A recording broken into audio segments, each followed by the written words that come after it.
Sallani Instagramga chiqishlaringdan maqsadlaring ishlaringni reklama qilib, narxlaringni oshirib olish bo'lgan. Salla odamlarning sharoitini o'ylamaysanlar degan kommentariyalar oxirgi payt juda ham ko'payib ketyapti. Mana shu kommentariy yozayotgan akalarimizga meni munosabatim.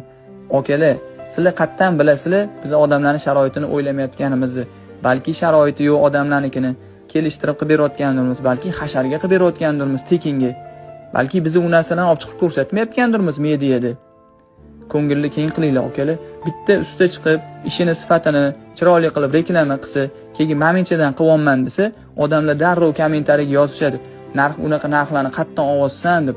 Alam qiladigani o'sha kommentariy yozayotganlarni deyarli 70% o'zimizga o'xshagan oddiy ustalar.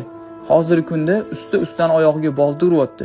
Mana misol, men oddiy ustaman. O'zim ishlayman.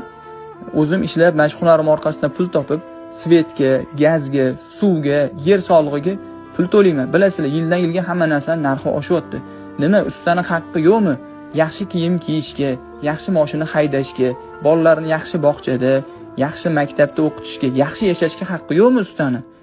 Ishini nech puldan qilsa ham sifatli qilib, sidqi dildan qilib, kliyentni rozi qilib, ya'ni uy egasini rozi qilib yuribdimi? Bo'ldi, aralash